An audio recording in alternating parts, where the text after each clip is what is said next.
My name is Jamie Royce, and I am the Radon Education Coordinator at University of Nevada Cooperative Extension's Nevada Radon Education Program. And I'm here to talk to you about radon. We're going to go over what is radon, what it can do to you, how to test for radon, and what to do if you do find elevated levels of radon. So let's get started. So what exactly is radon? Radon is a naturally occurring radioactive gas, and it is a decay product of uranium. I'll go over more in depth about that in later slides. But basically, radon comes from the soil and the rocks and the water, and it makes its way out of the Earth's crust naturally. And if you put a building over that, it can accumulate in your house. And radon is actually colorless, odorless, and tasteless, so you don't really know that it's there. So how is radon measured? It's measured in picocuries per liter of air. And basically, that's a measurement of how much radioactivity is present per 1 liter of air. The average indoor level in the United States is 1.3, and the average outdoor is 0.4. And the EPA action level is 4 picocuries per liter. And this is actually the magic number. You should remember this number 4. It basically means that the EPA recommends that you take action if your house is found at this level. And scientists have found that those that live in a house with an average of 4 picocuries per liter of air, they have the same risks of developing lung cancer as those who smoke half a pack of cigarettes a day. The EPA does suggest that you consider fixing your home if your levels are between 2 and 4. And interestingly enough, the World Health Organization recommends that you fix at 3 picocuries per liter. Here in Nevada, there is 26% of homes that have been tested have found elevated levels of radon. And radon doesn't follow any sort of geopolitical zones. Radon is found regardless of your zip code, what state you live in, what county you live in, even what house you live in, as one house can have a higher level than the neighboring house. So here in Carson City, it's found that of homes tested, 37% of homes have found elevated levels of radon, where the highest level was found in zip code 89701 at 100.5 picocuries per liter. And the average in Carson City County is 4.17 picocuries per liter. So why is this a problem? Well, radon is a Class A carcinogen, and basically that's the highest ranking for cancer potential. It's known to cause cancer in humans. Other things that are found in this Class A carcinogen are things such as asbestos and tobacco smoke. And it's actually estimated by the EPA that radon causes about 21,000 lung cancer deaths per year in the United States. And radon is the leading cause of lung cancer among non-smokers. So remember when I told you in the beginning that radon is a decay product of uranium? Well, this slide depicts that. Up there at the top, you see uranium-238. Now, uranium-238 is found in the rocks in the soil, and it takes about 4.5 billion years for half of this to decay. The reason why it decays is because uranium is an extremely unstable element. It gives off an alpha particle, which is that funny-looking A next to that green circle, and then it becomes thorium. So you see that air that goes from uranium to thorium. And that's also unstable, so then that becomes protactinium. It goes down the list and decays all the way down to radon. This is when radon becomes a concern, because radon can find its way out of the earth and possibly into your home. We're worried about the polonium-218 and the polonium-214 because those are what give you cancer. Basically, those are suspended solid elements in the air, and you breathe them in and they get lodged into your lungs, and then those are also unstable, so then they give off bursts of energy and can cause damage to your lungs.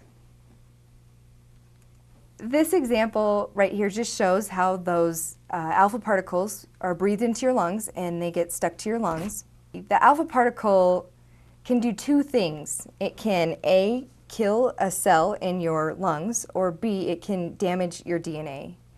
And when your DNA is damaged, then that DNA is replicated, and that's what essentially is cancer.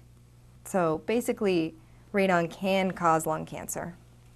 There's a risk associated with radon, and just because you know there's people out there who smoke cigarettes and they won't necessarily get cancer. Well, if you do live at a home that has elevated levels of radon, you necessarily won't get cancer, but your risks do increase. Right here, I like this example because it shows a guy that's blindfolded and he's throwing one dart at a dartboard. What are the chances that he's going to get a bullseye? Well, I mean, it's pretty low. Well, what happens if he's still blindfolded and he grabs a group of darts and he throws it at a dartboard? What are the chances that he's going to get a bullseye? The chances do increase. And similarly, I mean, that's the risk of radon. When you live at elevated levels of radon for a period of time, your risk does increase for getting lung cancer. So how does radon get inside your home? It can enter through construction joints. It can enter through cracks in the foundation, invisible cracks in the foundation. It can enter through your well and connecting pipes, through floor drains, and your water supply. Those of you that do have your own private well, you do have a concern for radon. However, those of you who are on city water, you have less of a concern.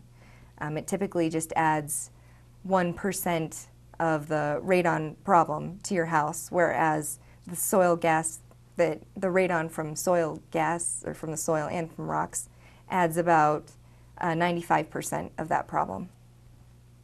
So your house acts like a vacuum in that it sucks soil gases and radon into it. And this example right here shows the heat stack method, which is basically, everybody knows that heat rises, and when heat rises in your home, it dissipates out of your home. And so that creates a difference in pressure in your house. And so to help equalize that pressure, the soil gases and radon are then sucked into your house. This also happens when you use an exhaust fan, such as your bathroom fan or your kitchen fan.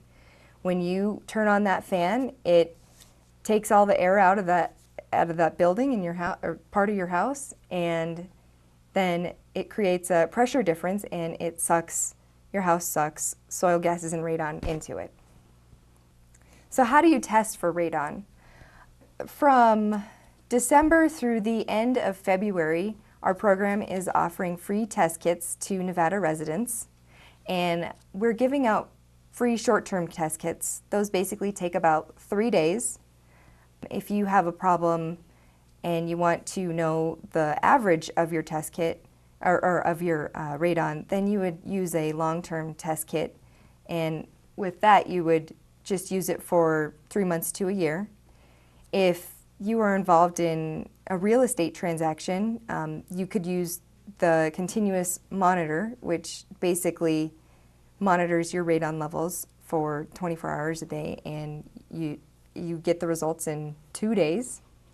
So prior to starting your test, you want to ensure that all of your doors and windows are closed for at least 12 hours before.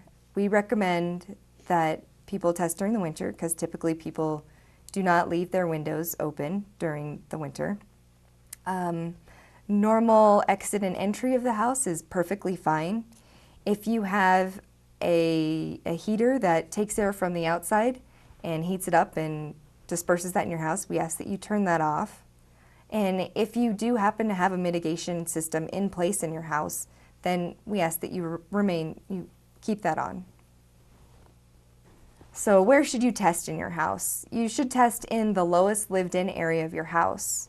The house on the left, it shows, if you have an unfinished basement or if you just use it for storage, then we recommend that you test on the first level of the house. If you are buying a house, then you're going to want to test on the lowest lived-in area. I mean, who knows, maybe you might end up putting a bedroom in the basement of that house. So within your house, you're going to want to test within a bedroom or a living room. You're basically testing the air that you breathe a majority of the time, so bedrooms and living rooms are the best choice. You don't want to choose a bathroom or kitchen to test in because the humidity does affect the results of your test. You don't want to test in your closet. You don't really live in your closet. People always ask me, should I test my crawl space? No, you shouldn't test your crawl space. You don't live in your crawl space. You're going to want to put your test kit 3 to 7 feet off the ground with a 3 feet minimum away from a window and a foot away from a wall. You want to ensure that it's 4 inches from other objects and make sure that it's not disturbed by pets or children. So let's say that you tested your home and you got back your results. If your test comes back less than 4 picocuries per liter, you don't have a problem. If your result is greater than 8 picocuries per liter, you have a radon problem and you should confirm it with another short-term test. Then you take the average of both of those tests, and if the average is above 4, then your home should be fixed. If your result is between 4 and 8 picocuries per liter, you have a possible problem and you should confirm it with a year-long test. So let's say that you do have a problem. What can you do?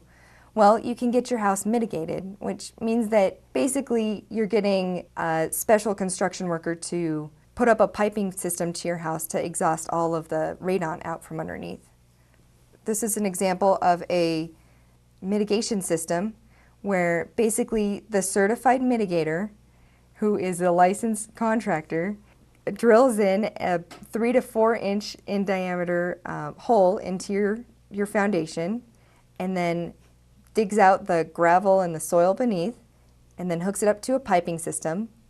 And then above that piping system, there's an exhaust fan connected to it. This exhaust fan runs for 24 hours a day, and basically this exhaust fan pumps out all of the radon and soil gases out away from your breathing area. It doesn't cost much for the exhaust fan to be running 24 hours a day. It costs as much as it is to run a light bulb 24 hours a day. We also recommend that you try to get 2 estimates because there are different mitigators out there and they offer different prices. Let's say that you do have a crawl space.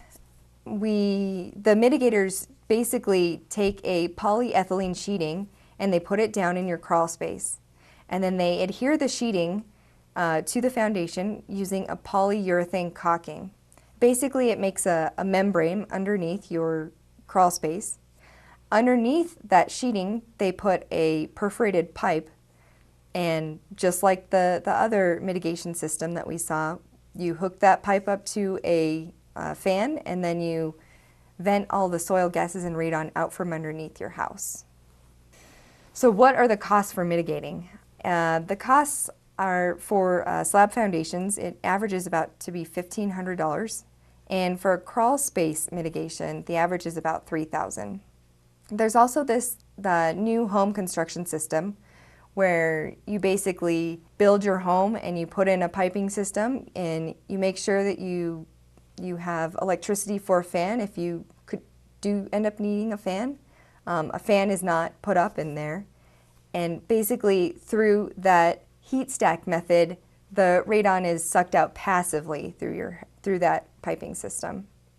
If you do have higher levels and you do need to have the soil gas and radon pumped out, then you could put a fan to that system. But these new home construction systems, they do cost much less than fixing an existing house without the passive system installed. That's me. I'm Jamie, the Radon Education Coordinator, and this is my contact information. Susan is the program director. You can contact Susan for any questions. For any technical questions, you can contact our radiation physicists, Eric Matus and Adrian Howe.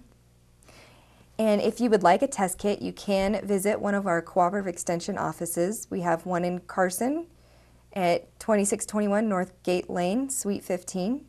We have an office in Reno off of Energy Way, and we have an office in Douglas County. We also are offering a radon program.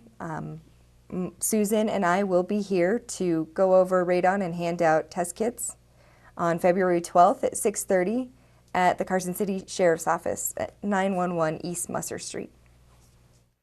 Thank you for watching. If you have any questions, you can call our hotline at 1-888-RADON-10, or you can visit our website at www.radonnv.com.